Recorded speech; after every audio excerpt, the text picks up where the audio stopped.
After a very long wait, here we are to fulfill your request on RRG tutorial. This is going to be a unique tutorial on RRG where we will try to deep dive into technical aspects of RRG. By end of this tutorial, you can expect to have a better intuition on what RRG is and how it works. And in the end, we're also going to share few hacks. So make sure to watch till the end. Before understanding RRG, let's try to spend some story time on why RRG and how it came into existence. You see, fund managers have only one job, that is beat index performance. Therefore, naturally, while stock selection, fund managers look for those sectors that are outperforming index and would want to pick stocks from them. For this purpose, ratio charts serve as a great starting point. I'm sure many of you have plotted ratio charts in TradingView before. Here are two examples of ratio charts where one example here is from Bank Nifty that is outperforming Nifty 50. As you can see, the ratio chart is improving, and other example is from Nifty Reality where the ratio chart is decreasing and it is lagging in performance.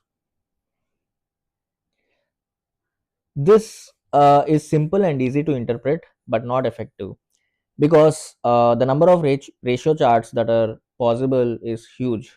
That is, just if you take one benchmark, there are 30 possible ratio charts for 30 sectors. Now if you change the benchmark, let's say from Nifty 50 to Nifty small cap, now the permutations combinations totally could come up to 150 plus ratio charts. And that's when the creator of RRG, Mr. Julius, came up with this concept. So let's go to the blog written by the creator of RRG, Mr. Julius, and try to understand what JDK RS ratio and JDK RS momentum are. So this blog was written on 2nd May 2025. We will try to read together and I will try to emphasize on the key sentences in this blog and also try to explain them in parallel. So RS ratio is an indicator that measures the trend of relative performance. So two keywords here, that RS ratio is also an indicator, just like how you have moving averages, RSI as an indicator. So RS ratio is also an indicator. And what does it measure? It measures the trend of relative performance. So similar to the price relative, RS ratio uses ratio analysis to compare one security against another, usually the benchmark. So if you have an assumption that RS ratio is same as price ratio, this statement clarifies that no, price relative is different and RS ratio is also a similar ratio that uses ratio analysis to quantify the trend of relative performance. It is designed to define the trend in relative performance and measures the strength of that trend. So what this clarifies is that RS ratio is a parameter that helps in quantifying how strong is the trend. So it could be an uptrend or it could be a downtrend. So RS ratio gives you an understanding of if it is in uptrend or downtrend. And not only that, it also gives you an understanding of how strong is that uptrend or how strong is that downtrend. Let's try to go through further in the block. So as you can see, here is a price chart of a particular security, and this is a ratio chart, as you can see here. And although the price is increasing in this period, the ratio chart is decreasing. Looks like the benchmark is outperforming the security in this period, and after a while the ratio chart took a u-turn and there is an uptrend in the ratio chart, and so is in the price. Now this is RS ratio in purple color and RS momentum in green color. Let's try to read a couple of statements here so that we'll be able to understand this better. RS ratio provides a clear tool for defining the trend in relative performance. This indicator reflects an uptrend in relative performance when above 100 and a downtrend in relative performance when below 100. As you can see, there is a dotted line around 100. and whenever the RS ratio value is greater than 100, it is assumed that the relative performance is in uptrend, and whenever the RS ratio is less than 100, the relative performance is in downtrend. Not only that, the further the indicator is above 100, the stronger the uptrend, and vice versa. I think this is pretty straight obvious. um, as with all the trend following indicators, the trend following model that powers RS ratio includes a lag period. This means there will be already upward momentum in the price relative to RS ratio before it crosses above 100. So let's try to understand this. As you can see, the price ratio, the price relative, has started dropping around this point, and it has gone down from here to here. But you can see RS ratio has dropped below 100 only after a certain time period. So after the price relative have shown a confirmed downtrend, that's when the RS ratio has actually dropped below 100. And similarly, the RS ratio has crossed 100 only after a certain period that the uptrend has sustained. So you can think of RS ratio as a smoothened version of price relative with some lag period. So let's try to summarize what we have understood so far on RS ratio. So RS ratio is an indicator that measures the strength of the trend for relative performance. So value greater than 100 means uptrend and less than 100 means downtrend. The farther the value from 100, the stronger the uptrend. And just like any indicator, it is lagging in nature, where it smoothens out the noise. Now let's try to address one more problem here. I am sure when many of you have used relative strength rating and found out a stock has a relative strength of 80, I'm sure you would have questioned if the RS 80 has come from RS 70 or if it has come from RS 90, because the direction of the RS moment matters. That shows momentum. So similarly, when it comes to RS ratio, you would want to understand if the RS ratio has come from 103 to 102 or 100 to 102. That is, the strength is increasing or decreasing. That's where RS momentum, or that's how the RS momentum has come into existence. Let's go back to blog and try to understand what it is.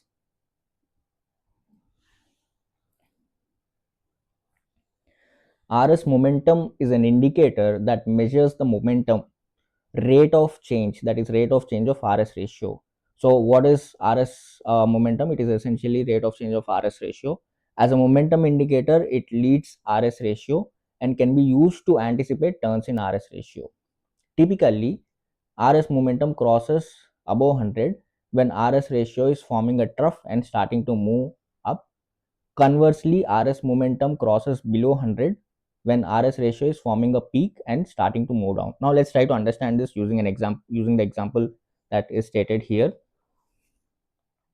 So now we have RS ratio that is plotted, and as you can see, as and when RS ratio has started to take a U-turn from downtrend to uptrend, you could see exactly at that point RS momentum has started to come above 100.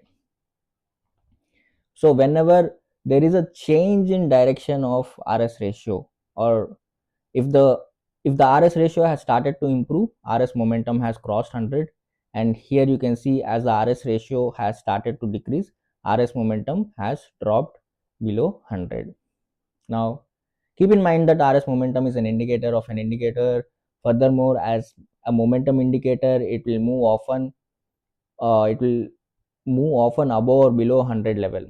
Chartists may want to focus on sustained moves above or below 100 to anticipate a similar cross in RS ratio. It essentially means that as you can see, RS ratio has been only crossing the 100 line only a couple of times, but since RS momentum is a rate of change of this RS ratio, it is more likely to fluctuate around 100 than RS ratio. Now let's go back to our slides. So let's try to understand the core components of the RRG, that is RS ratio and RS momentum.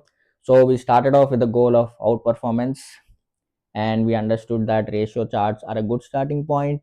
And what we realize is that there are too many, and we are not interested in the ratio value as such. We are just interested in the trend, and that's how to quantify trend or to measure trend. RS ratio came into existence, but then we realized that understanding the trend alone is not important. We also need to understand the rate of change in trend, that is the trend is improving or the trend is weakening, and that's how RS momentum came into existence.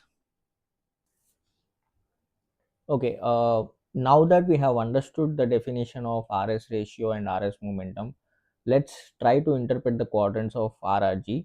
These quadrants basically represent the cyclical nature of a sector movement. That is, for a few months, the sector performs well and it would be leading, and it cools off or corrects for another few months before it starts to leads again.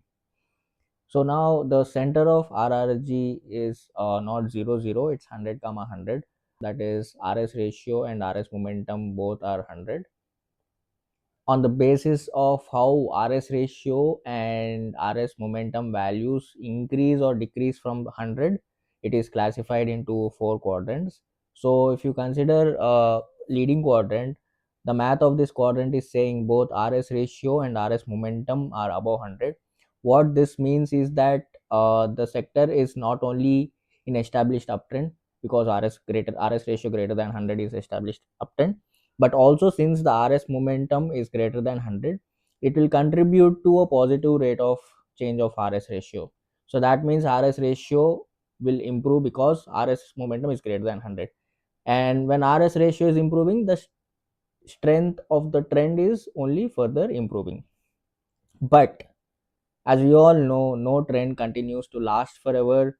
There will be breaks or cool off period. That is, the sector could give a slight pullback or it could be moving sideways for some time. That's when the momentum drops, and when the momentum drops, the sector enter from leading to weakening. Now from here, it could either continue to resume uptrend again or do a trend reversal. If it continues to resume the uptrend, it will go back again from weakening to leading. Or if it if it's weakening further, you could notice the sector will you can notice the sector might go from weakening to lagging. We will see more examples in a minute. And finally, when the sector is in lagging, nothing bad lasts either. There will be some action again in the sector, and the sector moves from lagging to improving. If it's a temporary bounce, the sector will go back again to lagging. But if the momentum continues and the strength improves, the sector goes from improving to leading. Okay, enough theory. We will now dive into a couple of examples on the RRG plot itself. We are currently here on RRG page in ChartsMaze. You can find it under Market Analytics RRG. The benchmark considered is Nifty 50 and tail length is 7 and the interval is weekly. We are going to talk about how the choices of this benchmark and interval will matter soon. Um, when it comes to the plot, each point on the plot is essentially 1 week apart. If you can see, the first point here is 12 December and the next point is 19 December, 26 December. All these points are essentially the Fridays. This point is for the week that is ending on 12 December. This is for the week ending on 19 December, etc. Let's try to animate this and see how it looks like, and try to remember how it looks like. It started here, moved down, trying to do some wave motion here, and then it came to leading. Now this is one way to visualize how it has unfolded in the past to till the state that is currently like it is looking right now.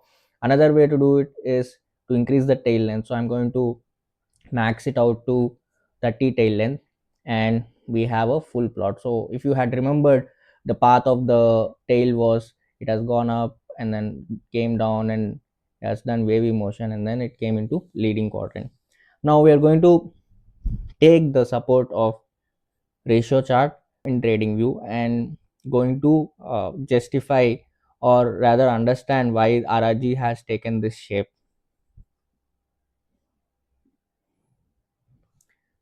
So we have Nifty IT index here in the upper pane.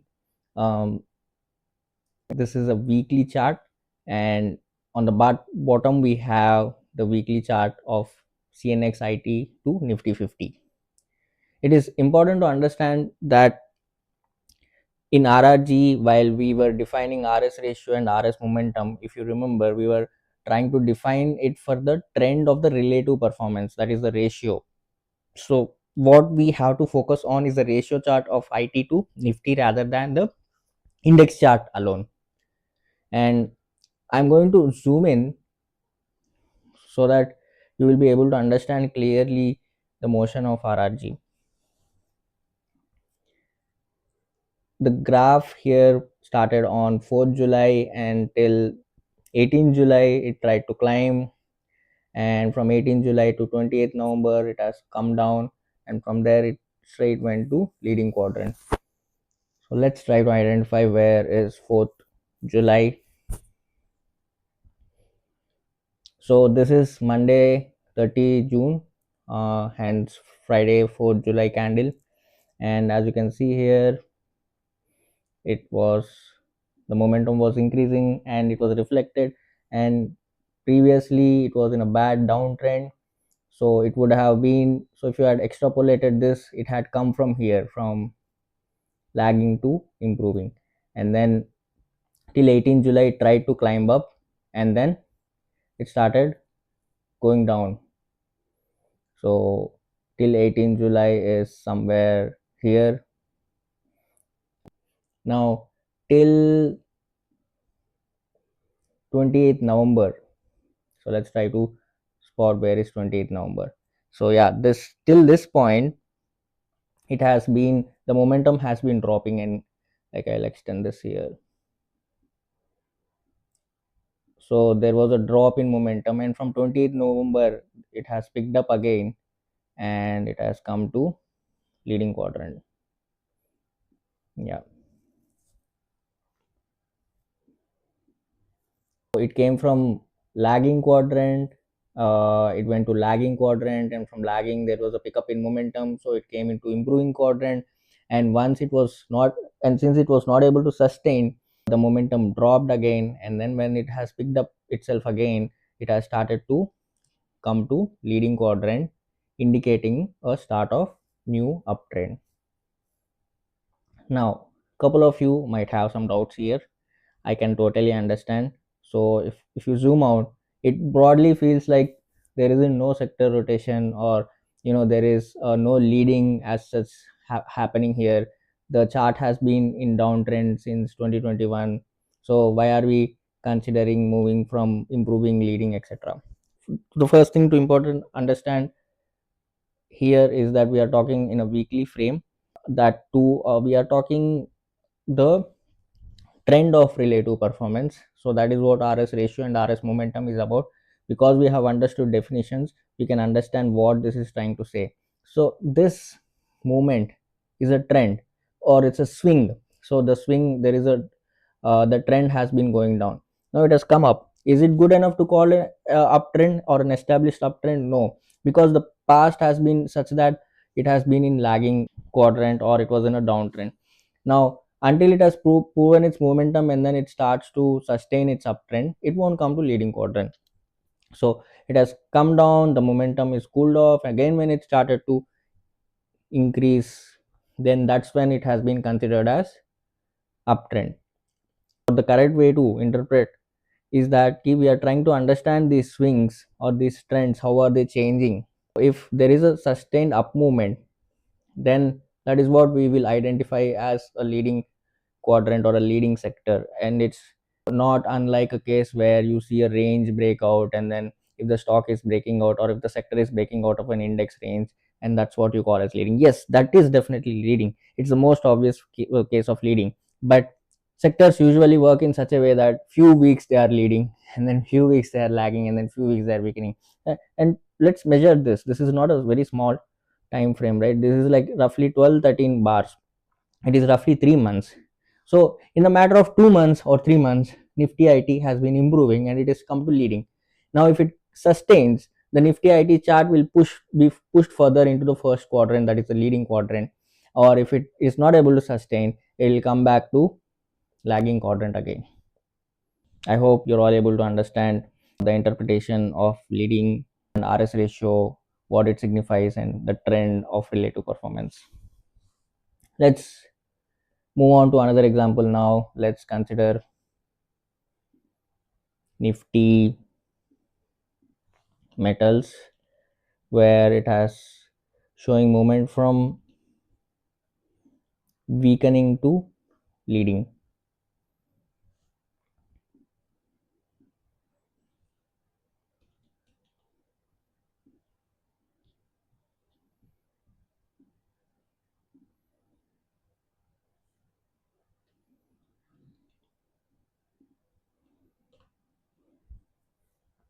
Okay, great. I'm going to again zoom in here somewhat. 4th July till 18th July, there was a climb, and then from 18th July to 29th August, there was a sharp drop in momentum. Let's try to understand that. 4th July is here, and from 4th July to 29th July. So this is the period. So there was a small climb in momentum, and then there was a drop, sharp drop in momentum. Yeah, 25th August, 29th August. And after that, the RS momentum, the momentum started to climb. Now, we have explained this before. Now let's try to reiterate it. Now when the momentum, RS momentum, is greater than 100, that means it indicates the positive rate of change of RS ratio, that is RS ratio is increasing. When RS ratio is increasing along with RS momentum increasing, so when RS ratio is increasing, it is pushed to right, the tail is pushed towards right. And since the RS momentum is also increasing, it is going completely in a diagonal movement. So both RS ratio is increasing and RS momentum is also increasing, so it is moving in a diagonal movement. So the trend is strengthening. Now this has happened till 7th November. Let's see where 7th November is. Okay, this is 7th November. The the trend is in strong uptrend. And by the way, so from here to here also, it was in uptrend itself. Now what happened? From there is a drop in momentum. The, as you can see, the candles here has dropped, and then once again it has picked up momentum, and then again, the when the momentum sustained, it has come back to leading quadrant. So that is what you have seen here. So overall it was in uptrend itself, because throughout this period the RS ratio was greater than 100. So if you see, all of this is RS ratio greater than 100. What was happening meanwhile was, when it was moving sideways or when it was moving up and down, the momentum itself kept oscillating up and down. But overall this was a broad uptrend. So it has resumed uptrend and it has come to leading quadrant again. Now let's consider another example where we see Nifty consumption. Okay, this is very interesting shape. It went straight up from lagging to improving to leading, and then again straight back to weakening and lagging. So as you can see, there is not much of wavy movement like you have seen in Nifty IT or Nifty metals. And I'm assuming, so this must have been a V-shaped rally, and then this must have been a V-shaped downtrend. Let's try to find it out. Nifty consumption.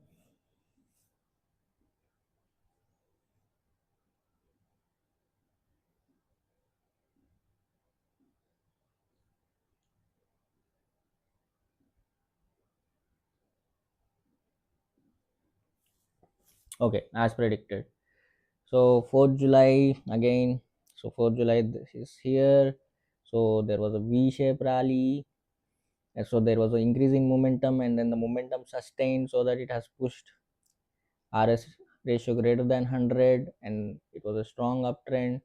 And then there is a drop in momentum, and there is a sustained drop in when the sustained drop in momentum continued, it has not only entered weakening but it has continued to move to lagging. Now see this here, this is, you have to understand why ratio charts are important here. You can see here throughout this period, even this period, even though the ratio chart has started to decline, the absolute index value has kept on increasing, but Nifty has overperformed to such an extent that the ratio chart has started to drop. So that is what this is indicating. So which is why we are seeing so if you see if you have seen the RRG chart with just this Nifty consumption, you would have gotten confused, but clearly here it is in one simple up move and then down move, and the RRG also one smooth move from lagging to improving to leading and then back to lagging. Okay, let's try to summarize different kind of movements between quadrants. These four are pretty straightforward, cyclical moves happening sequentially from leading to weakening, weakening to lagging, etc. We have also seen the case of Nifty metals where the stock has come down to weakening from leading, and again it went back to leading from weakening. uh, this kind of move is also possible back to the quadrants from which it came, and similarly the stock could go from lagging to improving, and when the momentum, if the momentum doesn't sustain, it could come back to lagging. There is also one important point to notice here. You would typically not notice diagonal movements. That's because if you imagine any stock movement, and when it is in uptrend, it won't suddenly go back to downtrend. There is a cool off period or there is a pullback, and after a certain time it goes to the confirmed downtrend. So when it cools off or it gives a pullback, there is a drop in momentum, and when there is a drop in momentum, RS momentum drops below 100. So it comes from lagging to weakening first, and then it goes to lagging quadrant if the momentum worsens further. So the path to leading happens mostly via weakening quadrant. Okay, this is one more important topic to understand. As you all know, there are different kind of market participants, and different kind of market participants choose different quadrants for their trading or investment purposes. For example, a value investor is someone who likes to buy stocks at low valuations, so they would naturally focus on sectors that are in lagging quadrant first, and they would explore the stocks in these lagging sectors and further study the fundamentals of these stocks to see if there are any undervalued stocks. Let me go back to sectors. Okay, and then we have conservative investors. So typically those people would want to look for those sectors that have shown some confirmation in momentum before risking their capital. So they would look for sectors that are transitioning from lagging to improving, or that are already showing up in improving. So they would enable also improving. Looks like there is no sector in improving quadrant as of now. And then we have shorting participants, people who short. They would look for those transitions from weakening to lagging. They would enable both weakening and lagging, and then they would look for transitions like here, for example Nifty consumption transitioning from weakening to lagging. And we have traders. If the market participant is aggressive trader, they would focus. Okay, let's try to understand aggressive trader. So aggressive trader is the participant who tries to capture the rally from the first leg itself by trying to make entry early in anticipation. So they would look for those sectors that are in improving stage and also wanting to, or might potentially go from improving to leading. Now there is an inherent risk here, that if the momentum doesn't sustain, the sector might fall back again to lagging from improving. So but that risk is a part of game for aggressive traders, and that is why they are called aggressive traders. And then we have momentum traders. So the forte for momentum traders, okay, for aggressive traders, they would select these two sectors. And then we have momentum traders. So momentum traders are those traders who look for established strength and momentum. So their forte is leading quadrant. Plus, they would also look for those sectors that are making their way back from weakening to leading. Because, like for example, Nifty metals we have seen, because that shows that the trend is still intact in place, and the momentum has cooled off for a while, but again the trend has resumed and it's in a continuation trend. Momentum traders would also look to take advantage of such moments where it is going from a consolidation phase to second leg of rally, or consolidation phase to third leg of rally, etc. It's important to understand the nature of your trading, or the style of participant that you are, and then focus on appropriate quadrants to make the best use of RRG. There is one more hack shared by the creator of RRG, Mr. Julius, that will reduce the noise, that is moving of sector from improving back to lagging. Now imagine a 45-degree line over here, and if the sector crosses above this line, that is when you can sort of understand that okay, this is potentially something that could go from improving to leading quadrant with more certainty. But if it has not crossed this 45-degree line, it could potentially go back to lagging quadrant, and that is something that you might would want to avoid.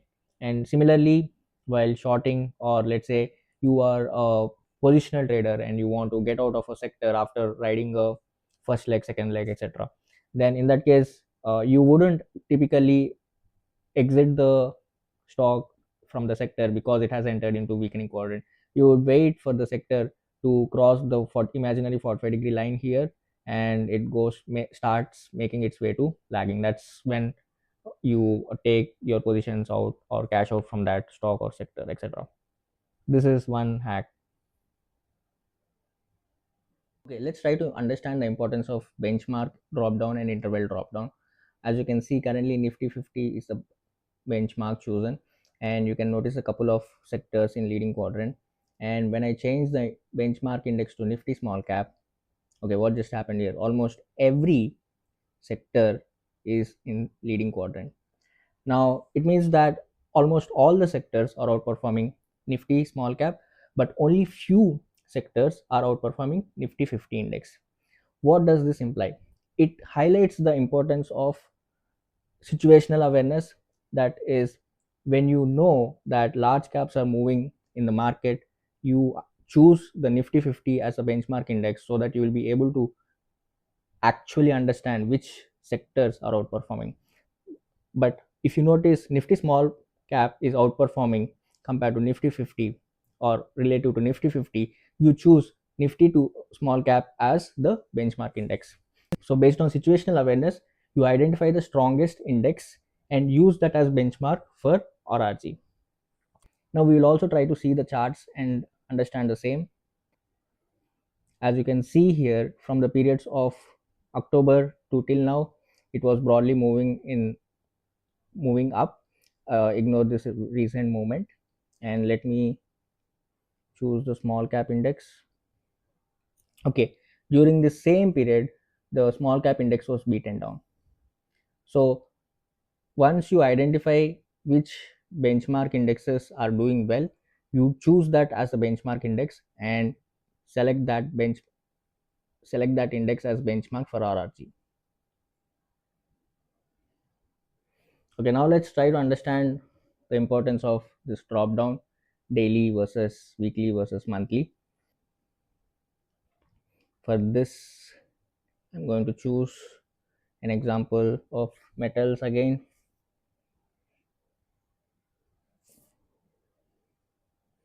and change the index back to Nifty 50. Okay, when you have chosen weekly as time interval, you could see that the metals sector has moved from weakening to leading. Now let me change it to daily and see what happens. Okay, when you have changed it to daily, it is actually moving opposite. It is moving from leading to weakening. Now, is any of it is wrong because it one time frame is contradicting with another? The answer is no. Let's try to understand what is actually happening here using the daily and weekly charts of metal index.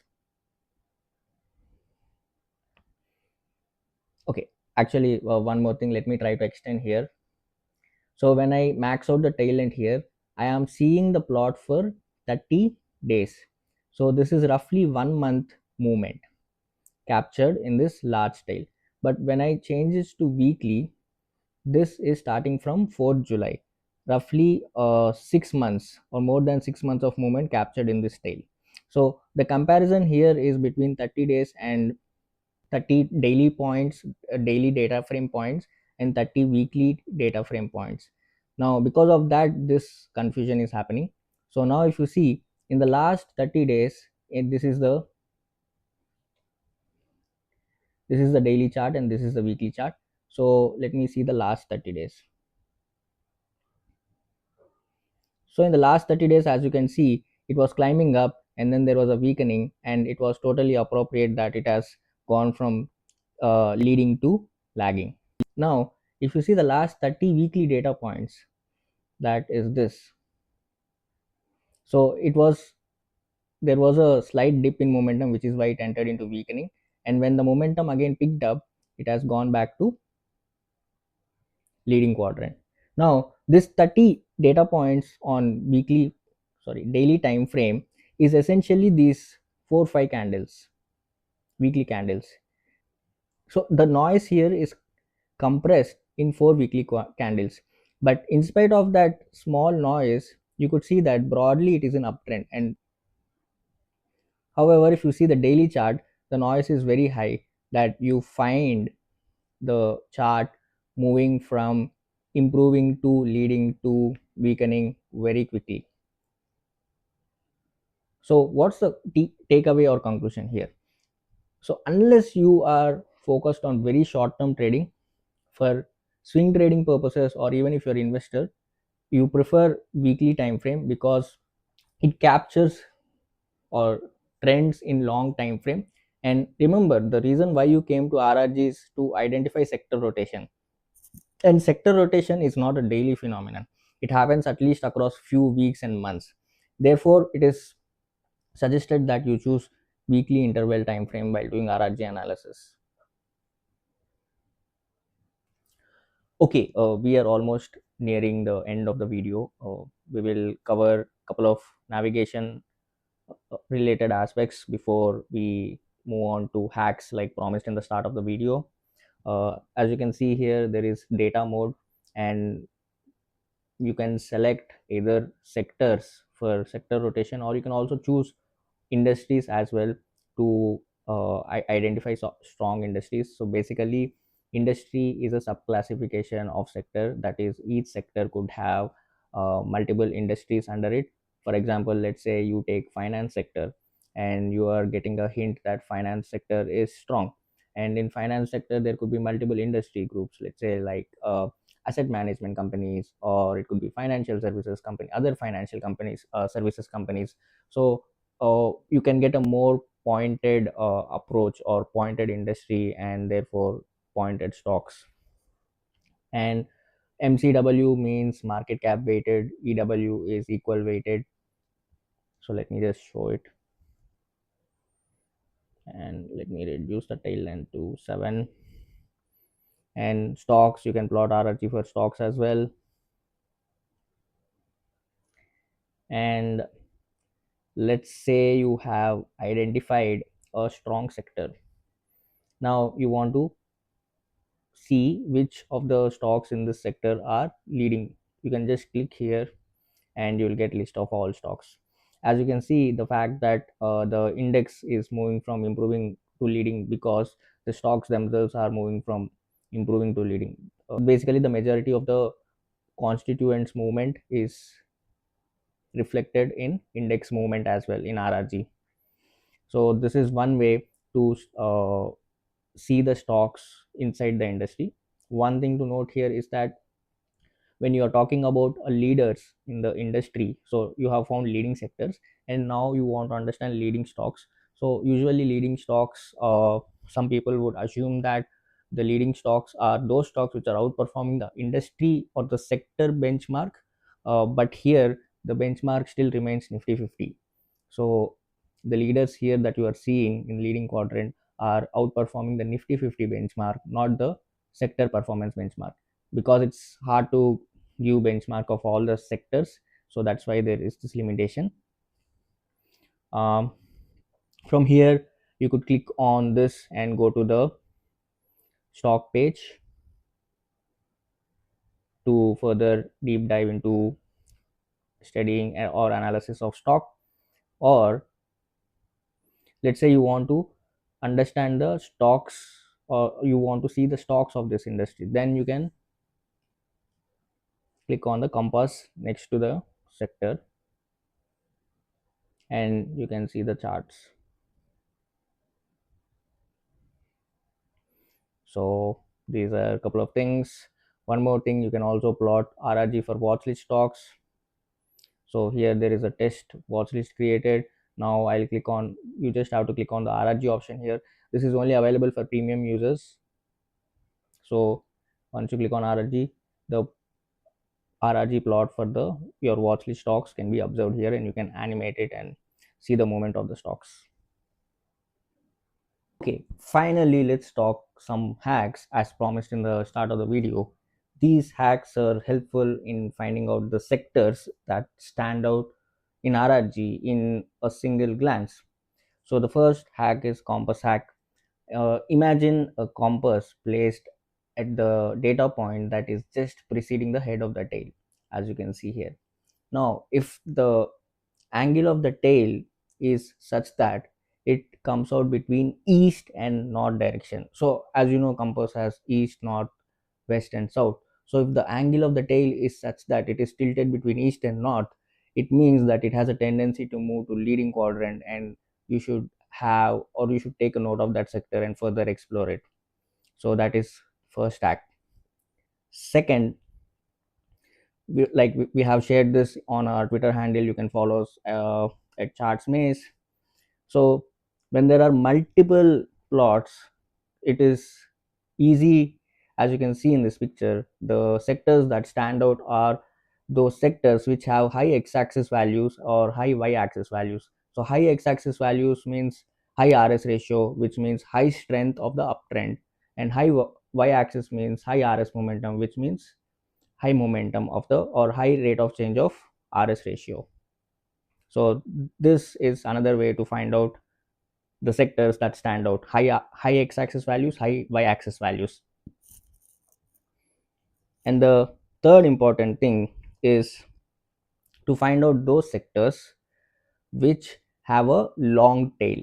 Now you can see the tail length is 5 for all the sectors here, but why is it that the nifty information technology here has a long tail length for the same 5 data points for the same 5 weeks as compared to other sectors? It is because the dots for each week are spaced apart higher length as compared to other sectors. So here you see the dots here are placed only at a small distance, but here you see that the dots are placed at a higher distance. It means that the RS momentum and the RS ratio are increasing rapidly. That means there is an action happening in this sector.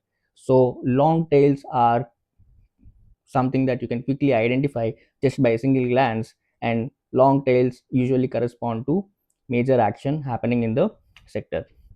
So these are the three quick hacks that you can use to find the sectors that stand out in RRG in one simple glance.